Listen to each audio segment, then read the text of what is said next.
you guys have to be prepared. Otherwise, I get to go home early. But there are some things that I wanted to I want to finish up that we get to cover. Or I promise I'll finish most of today. In summary, we have today's lecture where we kind of close up. Then you have an exam on Thursday. And Tuesday is the GSI's lecture, right? Then you have Thanksgiving. Then you have my special lecture where I talk about the work that I do. And then we have the closing, and then we're done. So it's gone by pretty fast.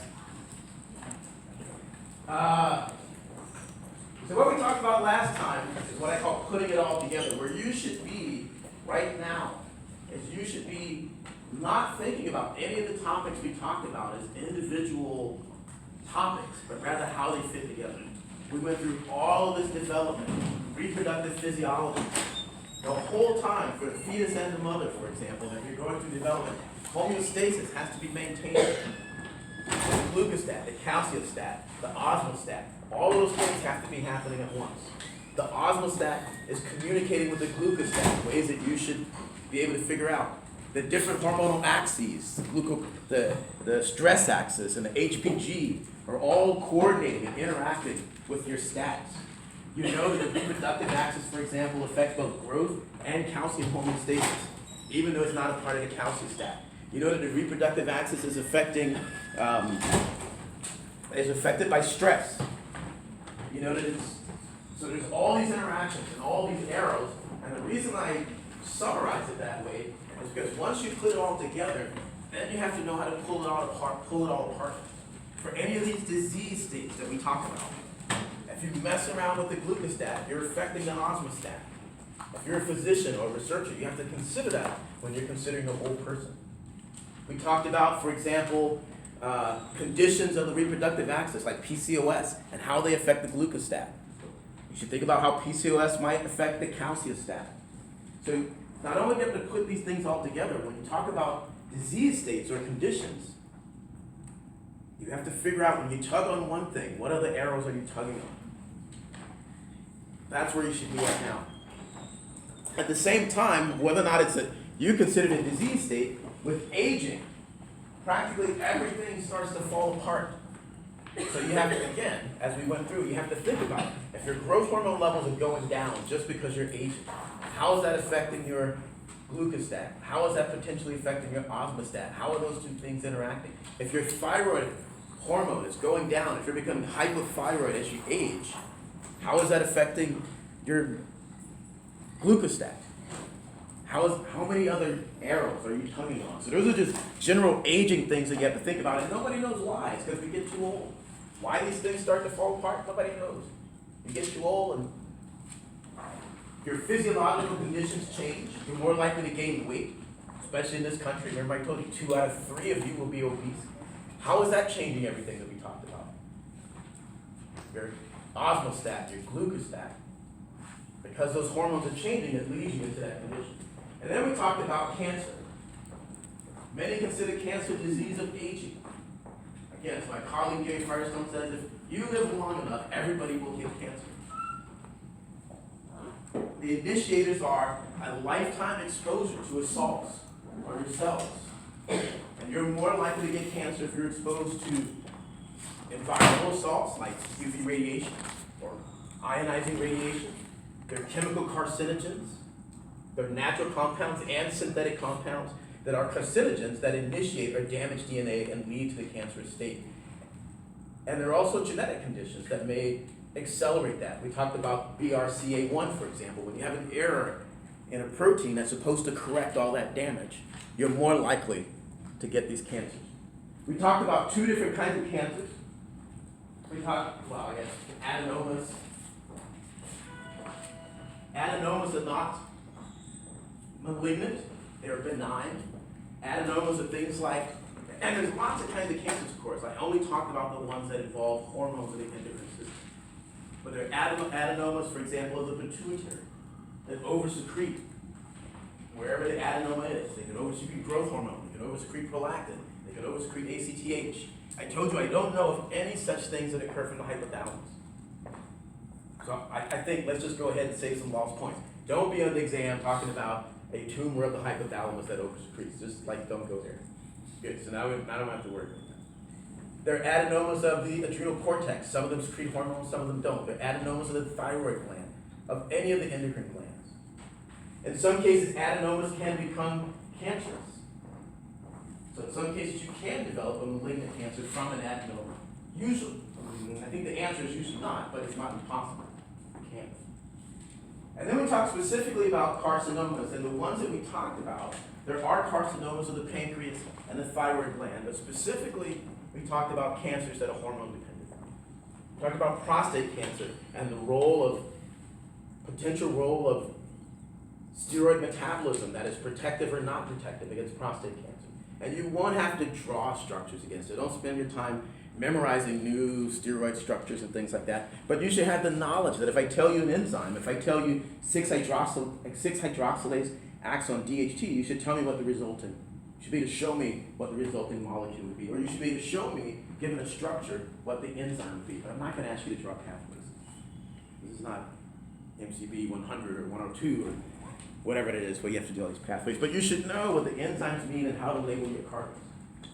We talked about breast cancer as the number one, behind the number one cancer in women, breast cancer, and the number one cancer cause of death. And its hormone dependence and some of the steroid metabolism and pathways that are either protective or put you more at risk. The last one we didn't talk about, and I want to talk about it for several reasons, is uterine cancer.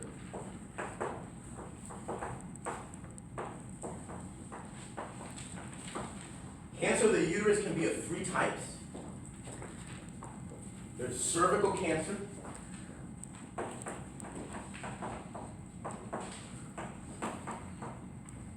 So remember your uterus.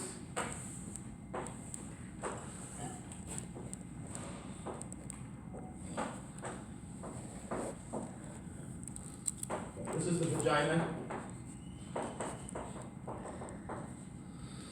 The fundus, is that what it's called? The body of the uterus, fundus, am I using the right word? I'm just taking Tom Carlson's class.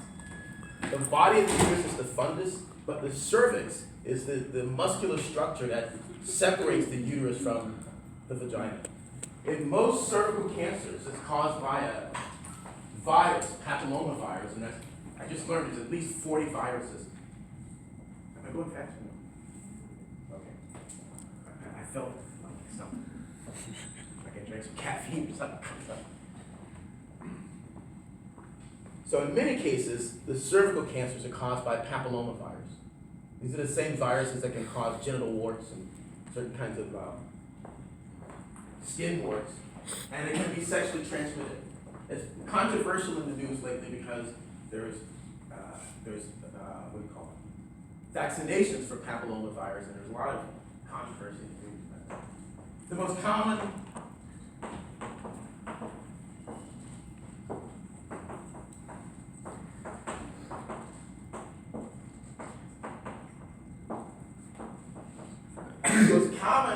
uterine cancer is endometrial cancer.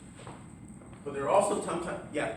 I'm sorry, so if cervical cancer is sexually transmitted, is that just like... Well, the virus is sexually transmitted. The virus that can cause cervical cancer is transmitted. And I think most cervical cancers are due to this papillomavirus, of which, not this, but there's at least 40 of them, I understand. But your question was?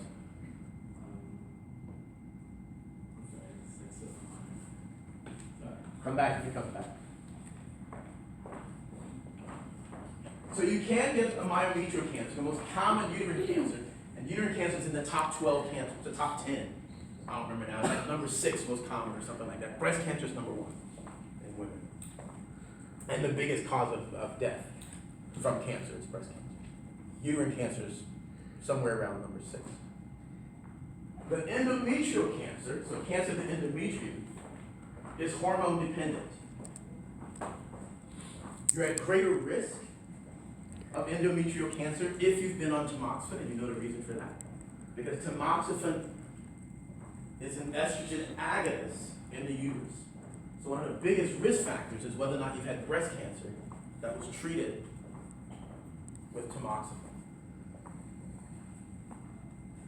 Uterine cancer tends to be estrogen dependent, but what makes it more difficult than breast cancer is, again, you can't use the anti-estrogens like tamoxifen to treat uterine cancer. And there was a chemical called raloxifene. When I first started graduate school, it was supposed to be an antagonist in both the breast and the uterus, but it never got marketed, which was off, and I don't know the answer why. The treatments for uterine cancer, well, one is general chemotherapy. Two, there's complete hysterectomy, because you want to remove the ovaries, which are the source of estrogen. And you also want to remove the uterus, which is where the cancer is started. So I think typically, unlike in the breast, where it can isolate and remove, or at least try to isolate and remove the tumor before it spreads, I don't know that that's that common in the uterus, in uterine cancer. The other treatments are a progestin, and you should be able to tell me why.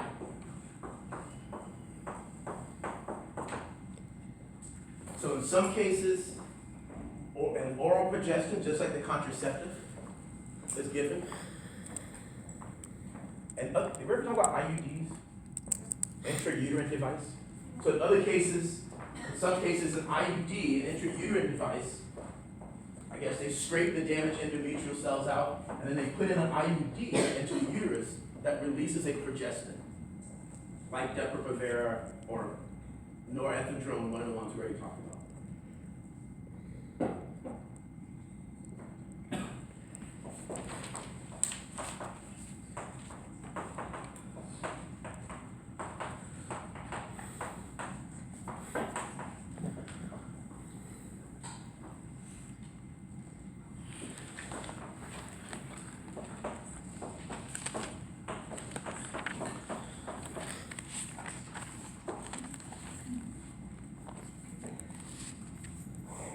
The other treatments are aromatase blockers, like the ones we talked like the ones we talked about for breast cancer. So you might get a combination treatment of a progestin, letrozole. So you might get a combination of a treatment with a progestin. You should be able to tell me why progestins would help.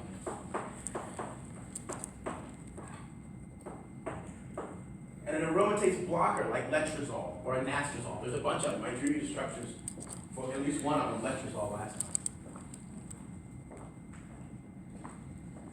We're good? Questions or comments? Yeah. Is your risk of this mediated by how many times you've shed your endometrial lining right away? I don't know if any data, so the question is there a risk of uterine cancer depending on how many periods you have, basically? And I don't know if any, I don't know the answer to that. I don't know of any studies offhand. That doesn't mean they don't exist. But I think, like with breast cancer, the least you've been exposed to estrogen is important. So, as again, I'll point out with breast cancer, because this is what I want to talk about more. The biggest risks are your lifetime exposure to estrogen, because at the time you get uterine cancer and breast cancer, which is more likely after menopause, the estrogen levels in your blood for these estrogen-dependent cancers aren't that high. Again, it's the local production of estrogen. In the case of mammary cancer especially, that's important.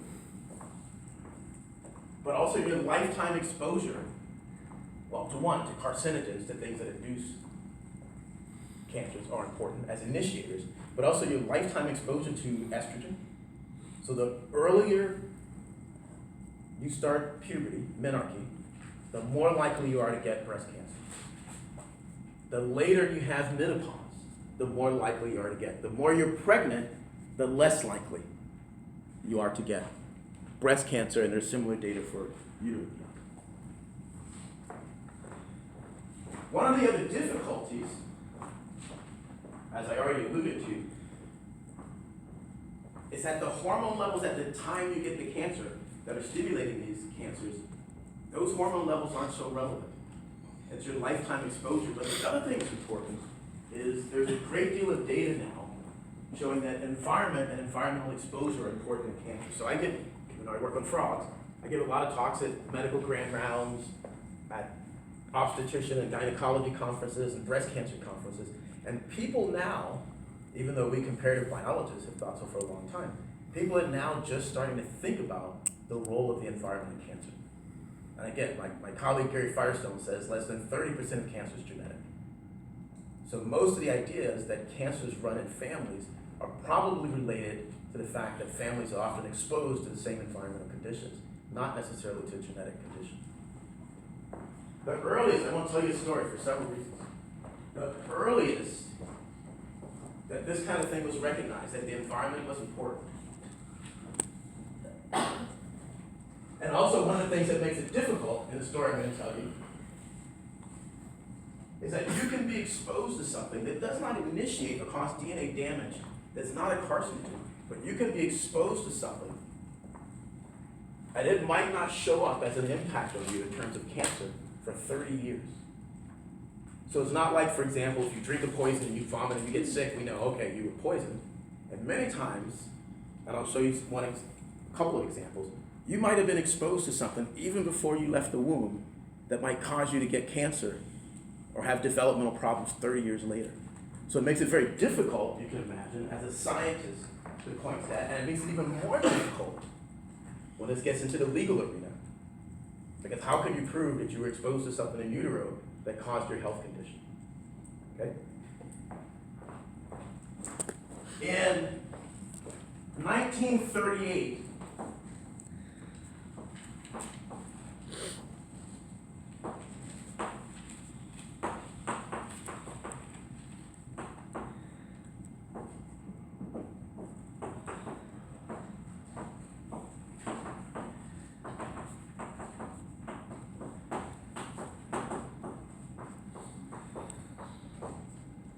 you guys ever hear of this compound? DES? How many people heard it? So DES was discovered in 1938 by a guy named Dobbs. I'm not sure why. So this guy was synthesizing chemicals and then doing what's called a uterotrophic assay, the bioassay. I know you guys talked about bioassays in session.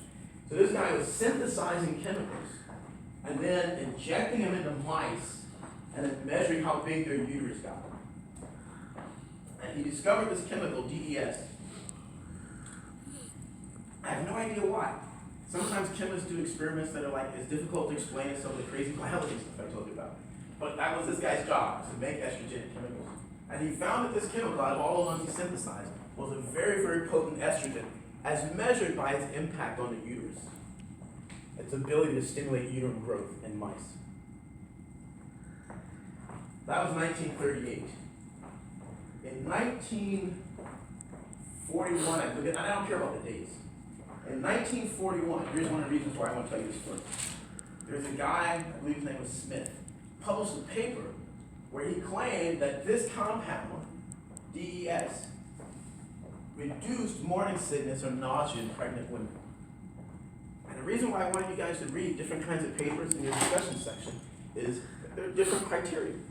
Right? If I do an experiment, I have to have a sample size of 1,000 or something before I can say anything. But a lot of times in the medical field, they publish what are called case studies. So this guy literally, I think it was 1941, published a study on one woman, and the idea was, what he claimed, and I don't know where this came from,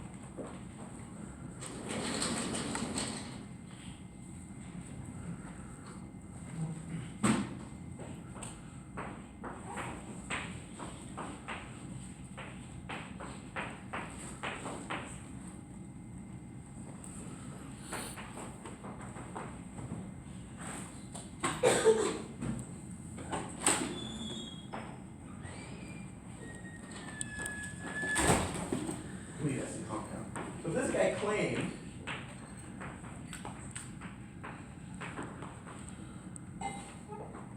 guy claimed that if you measured progesterone, which is a waste product, a degradation product of progesterone, that if you measured progesterone in a woman's urine, it was correlated with how nauseous, with her morning sickness. And so with this one woman,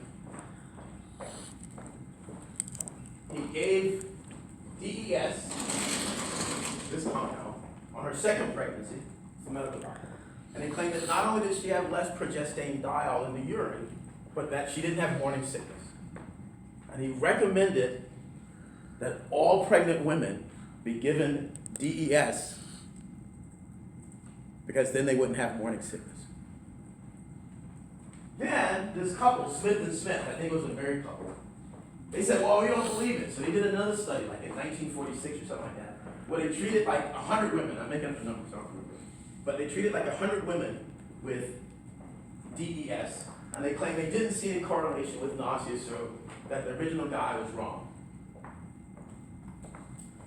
So then this guy went back, and he treated like 400 women with DES to get a bigger sample size. The women weren't told what chemical they were being given. Some women who were given the placebo or the control weren't told which one they were on.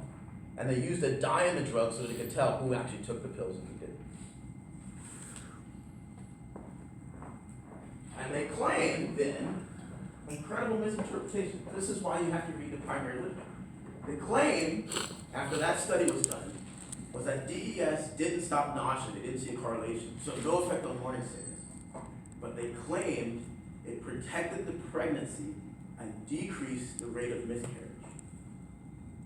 And that claim, I can give you the original papers if you want to read them, that claim was false because in the study, because they were studying morning sickness, all the women who had a miscarriage, they threw out of this study.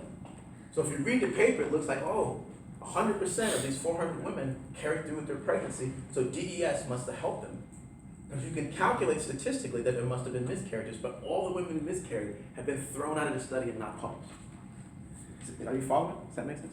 So after that, millions actually, of women were given DES in their pregnancy as a preventative for miscarriage, mostly upper class Caucasians. Millions, mostly in France and the US. The consequence was, and this was my generation, so this was my mother's generation, the consequence was DES didn't affect the mother, but the daughters, what are called DES daughters, the daughters were born, not born, but the daughters at like age 30 would get something called clear cell carcinoma of the vagina and or cervical and uterine cancer. So they were exposed to this estrogen in utero, and then by age 30, these problems showed up.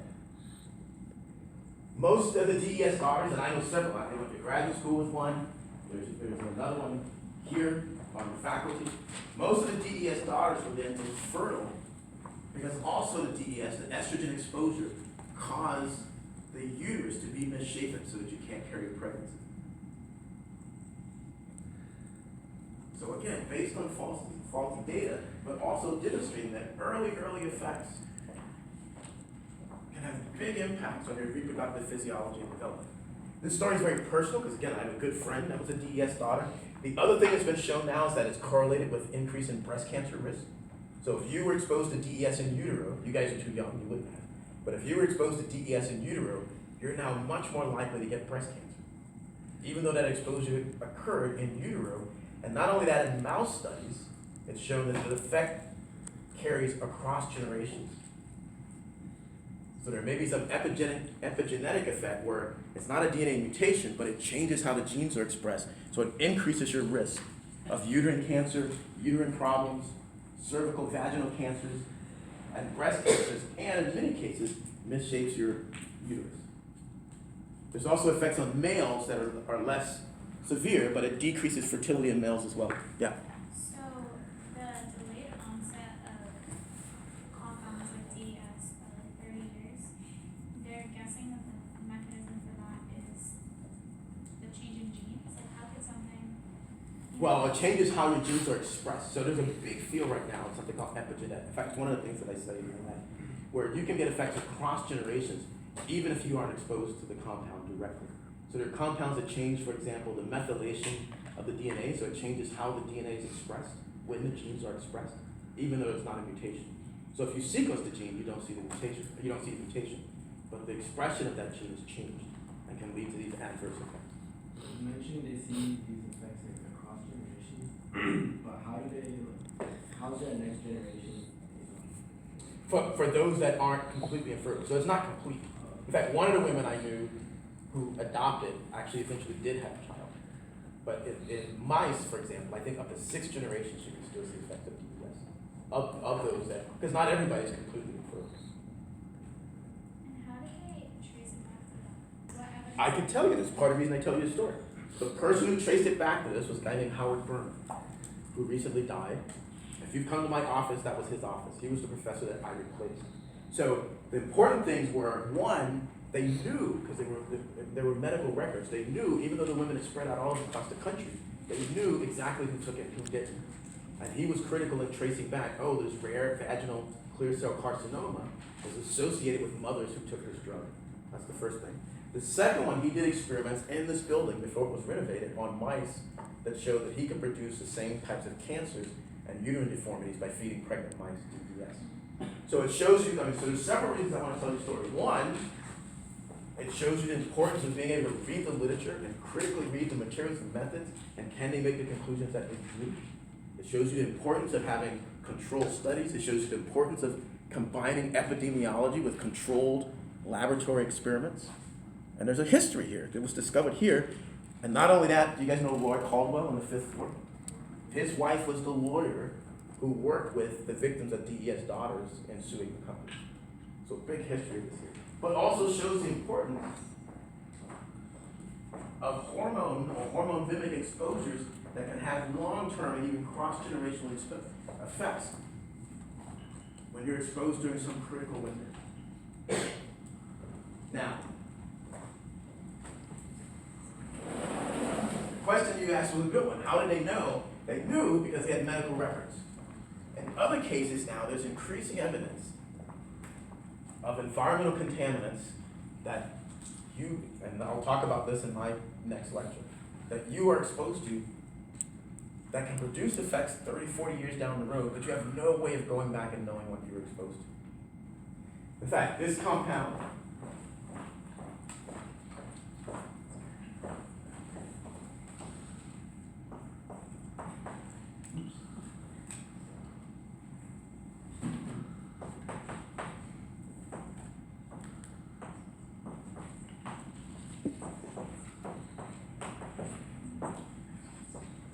you may have heard of.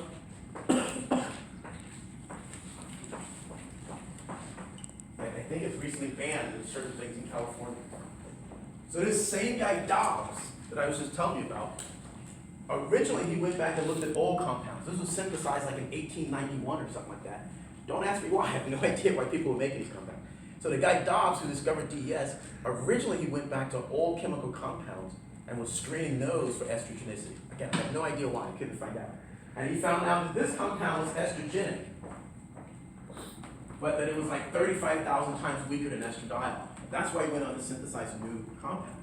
How many of you guys have heard of bisphenol A? So it turns out now, they thought it wasn't a good estrogen, but now this is used to make plastics. So they knew it was estrogenic. It was originally discovered to be an estrogenic molecule. This is a compound that lines cans, baby bottles, and rubber duckies used to be made out of this. It makes plastics hard. And it's estrogenic. A guy named Fred von Saal discovered in rodents, that this compound causes a change in something called an anal genital distance.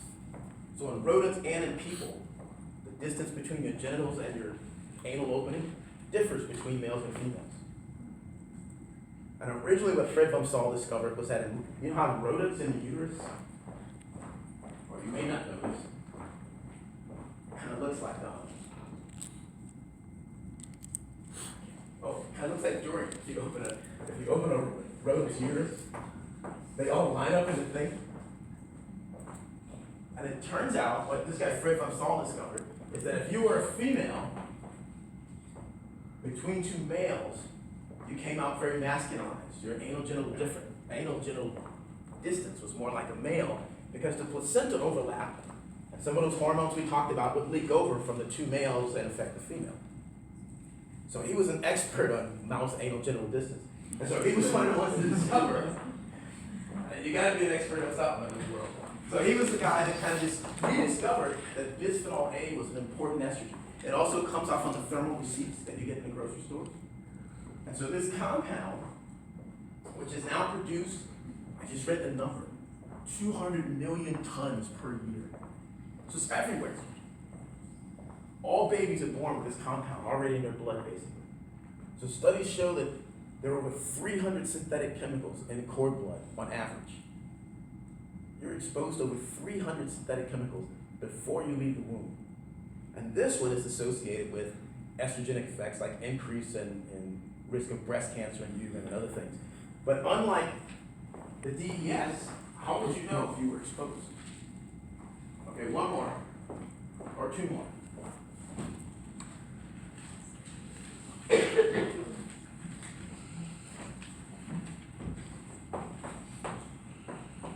Oh, I should have put them all up. You might notice that all of these have something in common.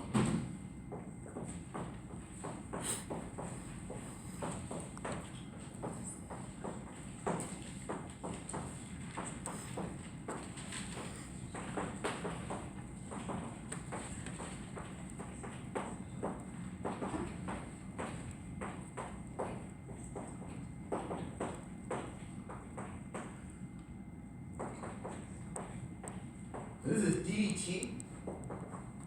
It was originally synthesized in the 1800s. I don't know why.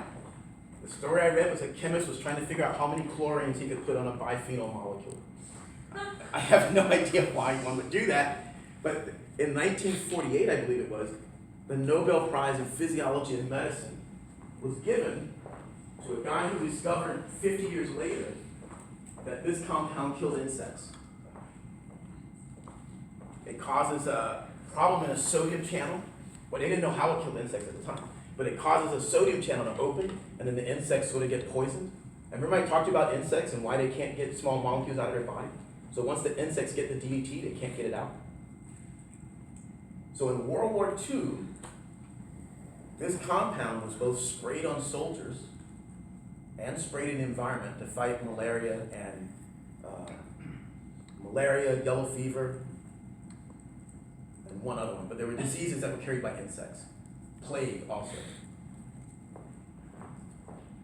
Then, this molecule was brought back to the US, having been tested in World War II, and it was used mostly in agriculture. But where I grew up in South Carolina,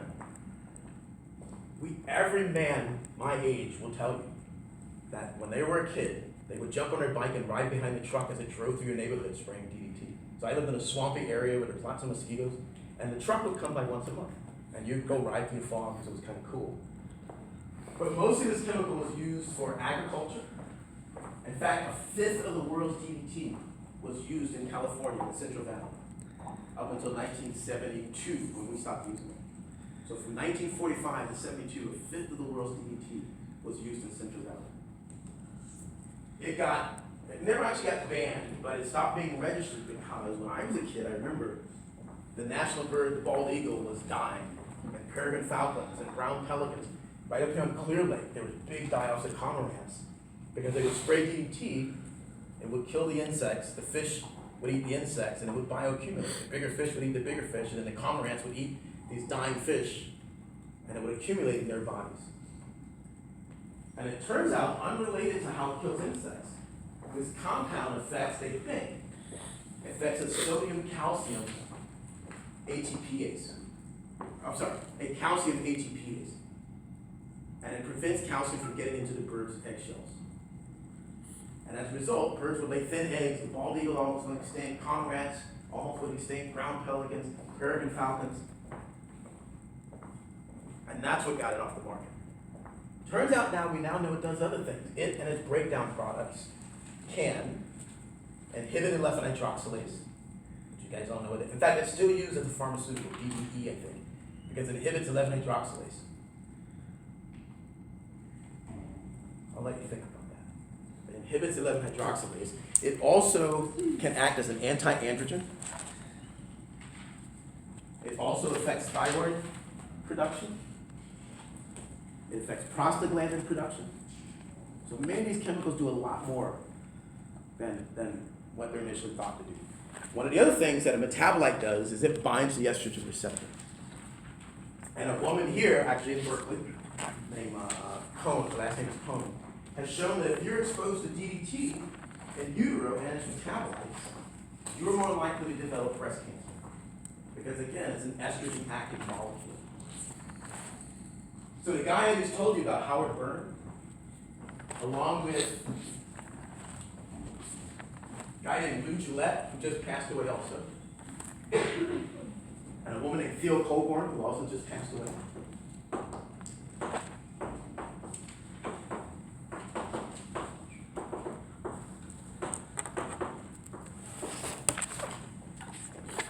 Kind of off of this term, endocrine disruptors, environmental endocrine disruptors. So they're compounds that aren't hormones themselves, but in low levels, and maybe not even toxic themselves, but in low levels can interfere with anything on the estrad thing that you've learned. Most of them focus on estrogen mimics, because there tend to be more estrogen mimics in the environment. And the reason for that, some people think, is because if you look at the phylogeny of the steroid receptors, the estrogen receptor was the ancestral, it was the first one to evolve. So the idea is the other receptors, as they evolved from the estrogen receptor, had to be more specific. If you're going to become a mineralocorticoid or a glucocorticoid, whereas the estrogen receptor has been referred to as the promiscuous receptor. So there are many more molecules that will fit into it than others. There's other types of endocrine disruption.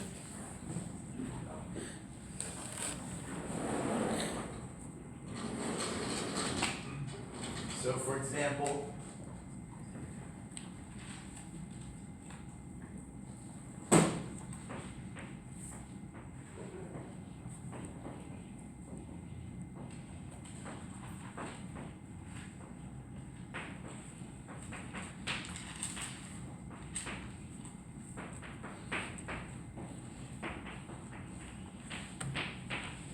I work on this molecule which doesn't bind the estrogen receptor, but among other things, it induces aromatase.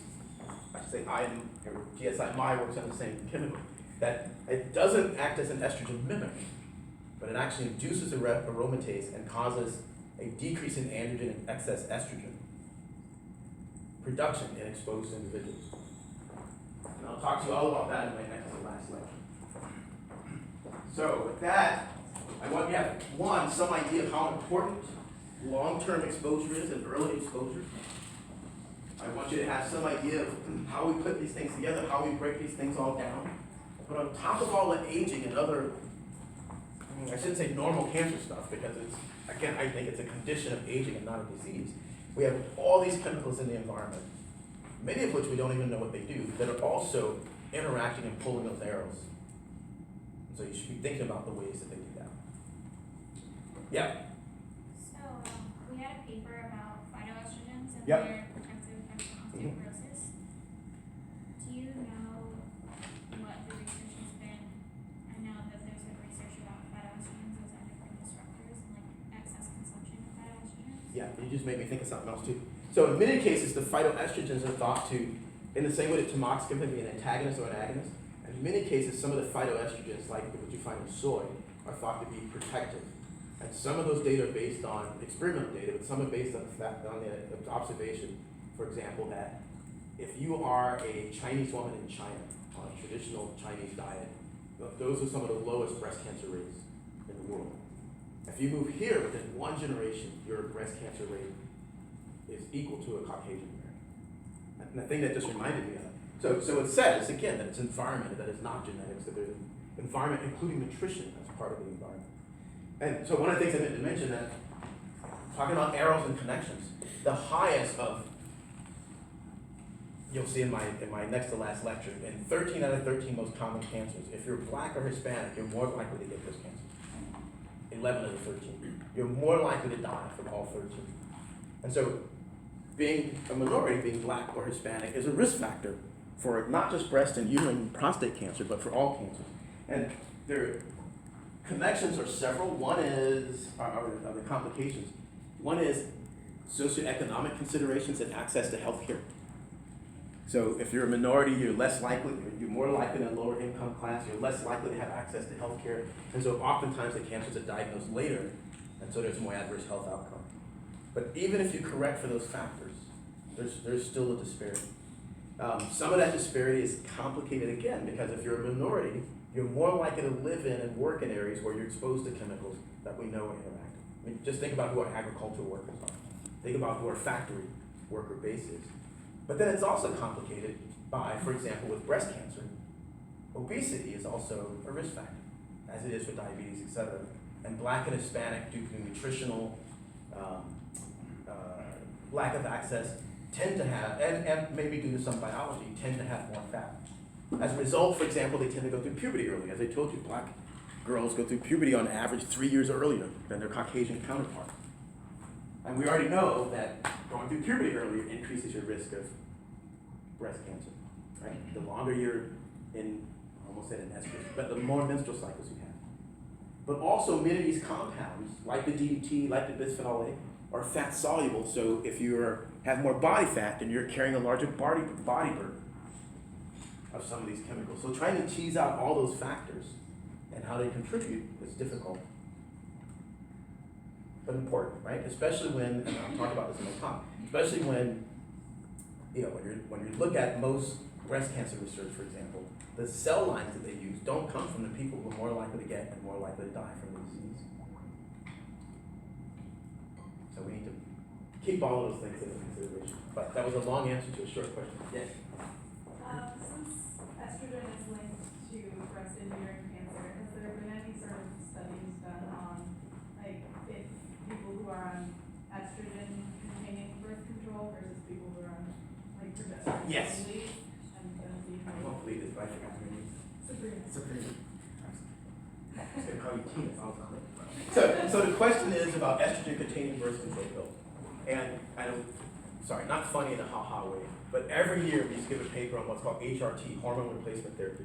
And every year, and I think Hein and I were talking about this too, every year the opinion would change on whether or not it increased or decreased. Because you give estrogen treatment actually for the bone protection, but then it would increase breast cancer risk. So I think the last data I know says yes, estrogen is bad in terms of breast cancer risk. There are data, I just read about this yesterday when I was preparing for lecture.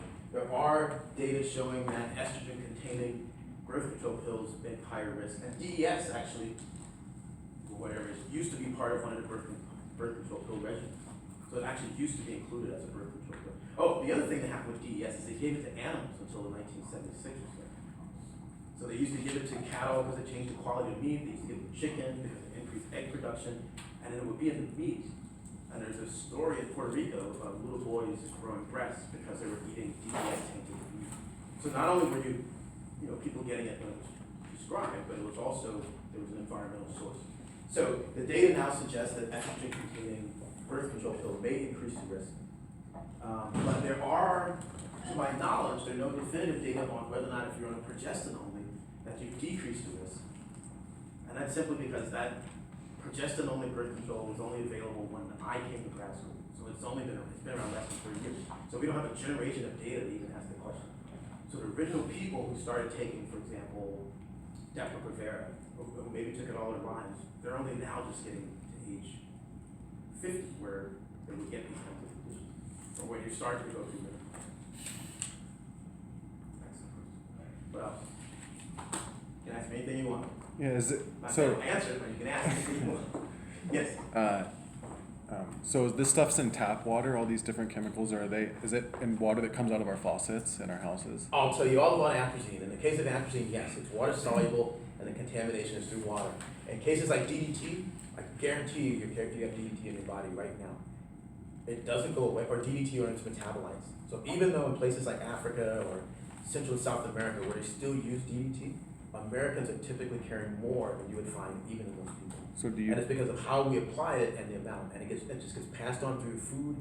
It's still in the I've measured it in frogs at levels that you would never measure in frogs in Africa, for example. So do you drink tap water? I don't drink water at all. Don't worry about what's in my cup. In terms of some of the chemicals, for atrazine, for example, is not that big of a deal in California. And the water quality, at least where I live, is pretty good. And we'll talk all about this on whatever my next talk is. But filters and things like that, you have it pretty good. The people who are most at risk are the farm workers and factory workers where they inhale and absorb the stuff across their skin. Those are the people at really high levels. And in many, I'll talk all about it. Yeah. So it's kind of a simple question, but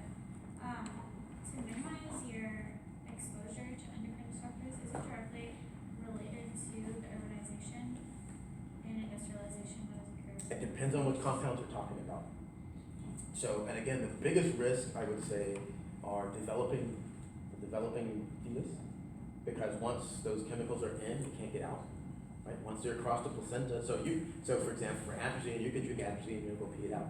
But if you're a fetus, you drink atrazine, you pee it out, and then you live in the water that you pee in, more or less, right? So you're continuously exposed, and you're exposed to a critical stage that can have long-term impacts. And the same thing is true for chemicals like DDT, etc.